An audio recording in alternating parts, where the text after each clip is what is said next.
So recognize Ms. Demings for 5 minutes. Thank you so much, Madam Chair. Madam Chair, the United States has experienced white supremacy and right-wing extremism since its founding. From the rise of the Ku Klux Klan after the end of the Civil War through the insurrection on January 6th, America has consistently experienced acts of domestic terror. I want to thank you, Madam Chair, for recognizing the brave police officers who were fighting to defend our democracy on that day and fighting for us and for our staff, and also recognizing the Black officer who said he was called the N-word so many times that he burst out in tears and asked the question, is this America? Yeah, we saw the attempted overthrow of the government on January 6th, but those were former President Trump's supporters. Aren't we tired? Aren't we as a nation exhausted? Haven't we had enough? Doesn't this issue deserve more than a political debate, a lackluster and half-hearted response? And if my colleagues on the other side of the aisle want to keep score, you will lose. This history is young, or this country is young, but its history is ugly and long. The FBI has been collecting statistics on hate crimes since 1930, and Director Wray testified before the Committee on Homeland Security that domestic violent extremists radicalized online are the greatest threat to our homeland. Mr. German, understanding this history and not being in denial and not asking the American people to not believe their lying eyes and lying ears, understanding this history. Has the federal response to right-wing extremism and domestic terrorism, how has it evolved over the years? And if you would please talk about the DOJ's policy of deferring to state and local authorities for the prosecution and prevention. Thank you very much. I appreciate that question.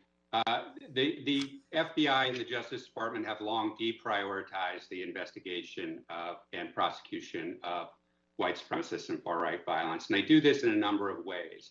One of the ways they do it is by breaking it into different program categories. So if a white supremacist murdered somebody, that might be considered a domestic act of terrorism, but it might also be considered a hate crime if the victim was a part of a protected group.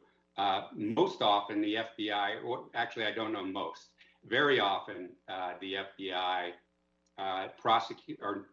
the Justice Department, not the FBI, prosecutes white supremacists as gang members in their violent crimes program rather than as terrorists. The problem is if they go down into these other categories with hate crimes, the Justice Department has a policy, a written policy of deferring hate crime investigations to state and local law enforcement, even though state and local law enforcement, at times there are 4 states that don't have hate crime laws, and only 14% of police agencies report that hate crimes occur within their jurisdiction.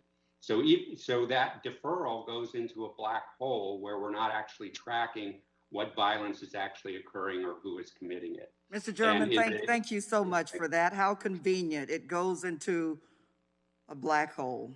But for the many people who have been victims of it. Mr. Henderson, we know the role that social media has played in the rise and reach of hateful ideologies, conspiracy theories, and white supremacy. You've called for civil rights audits. Could you please, Mr. Henderson, talk a little bit about those for us? Thank you, Congresswoman. A civil rights audit is essentially a collection of data and an analysis of how a particular agency or institution has responded to the great challenge of ensuring that laws are equally enforced, particularly with regard to curbing violence. I don't think there is any question that white nationalist violence has been treated with less urgency and more benign than violence that is allegedly attributed to the left. And our country has a great history, which you cited, which documents the acceptance of white nationalist violence as an ordinary part of our history. The Klan motivated in 1870 the birth of the Department of Justice and a commitment by the Attorney General to respond to Klan-related violence interrupting the implementation of the 13th, 14th, 15th Amendments to the Constitution. Mr. Henderson, I'm sorry, but thank you so much. I am unfortunately out of time. Thank you very much. No worries. Thank you. And thank the gentlelady.